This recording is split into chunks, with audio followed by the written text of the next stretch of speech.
అందరికీ నమస్తే అండి. పొలం దగ్గర నుంచి ఇంటికైతే వస్తున్నాం కదండీ! దారి మధ్యలో ఈ పువ్వులైతే కనిపించాయన్నమాట. చిన్నప్పుడు చాలా బాగా ఈ పువ్వులను కోసి పెట్టుకునేవాళ్ళమండి. ఇప్పుడు పిల్లలకైతే ఈ పువ్వులు పెట్టుకుంటారని గాని తెలీదండి. చాలా బావుంటాయి ఈ పువ్వులైతే. ఆ చెట్లో పువ్వులు కోయడం గాని కొంచెం కష్టమేనండి. ఎందుకంటే చెట్టు మొత్తం అంతా ముళ్ళుంటాయి. కానీ పువ్వులు చూడడానికి చాలా బావుంటాయి. ఇంకా ఆ పువ్వులనైతే కొన్ని కోసుకున్నానండి. ఇంకా ముందుకొచ్చాము. ఇంకా వేరే వాళ్ళ ఇంటి దగ్గర గోరింటాకు కనపడగానే మా అక్క ఈ ఆకు కోసుకుందామా అనింది.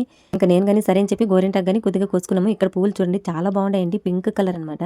ఇంకా అక్కడి నుంచి గోరింటాకు కోసుకుని ఇంటికొచ్చేసాము. ఈ పువ్వులు గాని చాలా కోసుకోలేదు. పసుపు పూలు కొన్ని మాత్రమే కోసుకున్నాను. ఇంకా మా అక్క వచ్చేసి డేరా గడ్లు పింక్ కలర్ డేరా గడ్లు ఉన్నాయని చెప్పేసి కొన్ని గడ్లైతే తెచ్చింది. ఇంకా వైర్కంతా నాగదేలికాయల్ని ఇలా కూర్చిపెట్టింది కాబట్టి ఇంకా అవి కానీ అక్కడ పెట్టాను అనమాట. ఊరికి కానీ మేము వచ్చామంటే పొలం పని తక్కువగా ఉన్న రోజే వస్తామండి. ఎందుకంటే పొలం పని ఉందంటే ఇలా తిరగడం కష్టం అనమాట.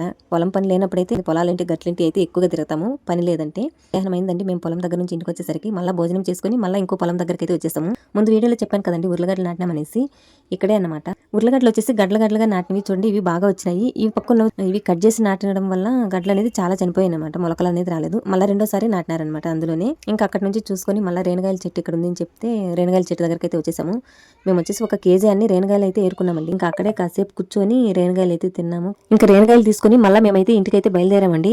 దారి మధ్యలో వస్తుంటే చెరువు ఉంది కదా, ఆ చెరువులో వచ్చేసి కుక్క పిల్లని అయితే వేసామన్నమాట. ఈత కొట్టుకొని రాని అనేసి. ఎందుకంటే ఎండ ఎక్కువగా ఉందని చెప్పేసి నీళ్ళలో అయితే స్నానం చేపించి దాన్ని అయితే తడుకొచ్చాము. ఇంకా మళ్ళీ నీళ్ళకి వేస్తారని చెప్పేసి మా దగ్గరకు రాకుండా దూరంగా ఇంటికైతే వెళ్ళిపోయింది అనమాట. ఇంకా మేము ఇంటికైతే బయలుదేరేసాము. Okay friends, thank you for watching.